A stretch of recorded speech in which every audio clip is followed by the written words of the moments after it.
తల్లిదండ్రుల్ని బాధ పెట్టిన ఏ పిల్లలు వాళ్ళ సక్సెస్ని కంటిన్యూస్గా చూడలేరు. మన హైదరాబాద్లోనే ఉండే నాగమారుతి శర్మ గారు, ఆయన సిబిఐ స్పెషల్ కోర్టు జడ్జిగా పనిచేశారు. ఆయన రామాయణం అంటే ఇంకా ఆయన అదే మార్గంలో ఉంటాడు. ఆయన ఒక మాట అన్నాడు, నేను ఇవాళ సుఖమైన జీవితం, ఆరోగ్యకరమైన జీవితం, సంస్కారవంతమైన జీవితం గడుపుతున్నాను అంటే దానికి కారణం నా తల్లిదండ్రులకి నేను సేవ చేయటమే అన్నాడండి. మీరు లంచం తీసుకోవచ్చు కదా, వాళ్ళంతటి వాళ్ళే ఇస్తున్నప్పుడు అని అంటే ఆయన ఇంకొక మాట అన్నాడు, ధర్మం తప్పితే మరణించినట్టే కదా, అది తెలిసి ఆ ప్రశ్న ఎలా అడుగుతారు అన్నాడు ఆయన. వీళ్ళు మానవ లోకానికి దిక్సూచులు వీళ్ళు. ఇవి వాల్యూస్ అంటే ఇవి. నాకు జీతం ఇస్తున్నప్పుడు మీ దగ్గర నుంచి లంచం తీసుకోవడం ఏమిటి? లంచం ఇచ్చేవాడు నవ్వుతూ ఇస్తూ లోపల ఏం సంకల్పిస్తాడు? మీరు 10 కాలాల పాటు ఇలాగే లంచం తీసుకుంటూ క్షేమంగా ఉండండి సార్ అంటాడా? వీడు సర్వనాశనం అయిపోవాలని కాంక్షించాడు లోపల. అదే కదా తర్వాత కాలంలో నీ ఫ్యామిలీ ఎఫెక్ట్ అవ్వడానికి కారణం, నీ ఆరోగ్యాలు, మీ పిల్లల ఆరోగ్యాలు నాశనం అవడానికి కారణం. మీరు భగవద్గీత చదవండి, అన్యాక్రాంతంగా అనవసరంగా ఇతరుల జేబులో డబ్బులు మీరు ఖర్చు పెట్టే ఆలోచనలు పోతాయి. నీ జేబులో డబ్బు నా జేబులోకి ఎందుకు రావాలండి?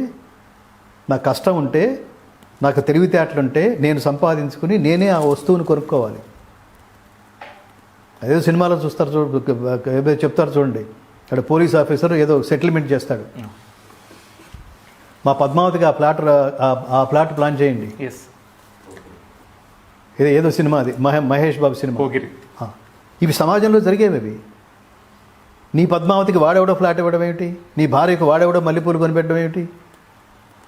నీ ఇంటికి వాడెవడో ఇటుకలు సప్లై చేయడం ఏంటి? అంటే ఎంత మానసిక వికలాంగుడివి నువ్వు, ఎంత మానసిక దుర్బలతంతో కొట్టుకుపోతున్నావు. వీటన్నిటి పరిహారం ఉంటుందని ఎందుకు తెలియట్లేదు నీకు? ఇవన్నీ తెలిస్తే, భగవద్గీత ఇవన్నీ తెలిస్తే, భగవద్గీతని ఎందుకు అండర్లైన్ చేస్తున్నావు అంటే, అన్ని శాస్త్రాల సమాహారం ఇదొక్కటి చదివితే చాలు.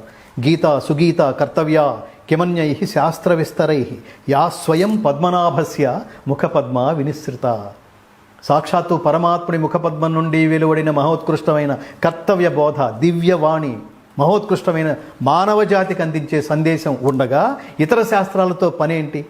అందుకని కన్ఫ్యూజ్ కాకండి. వేదాలు వదిలిపెట్టేయండి, శాస్త్రాలు వదిలిపెట్టేయండి, ఉపనిషత్తులు వదిలిపెట్టేయండి. వీటన్నిటి సారమే భగవద్గీత.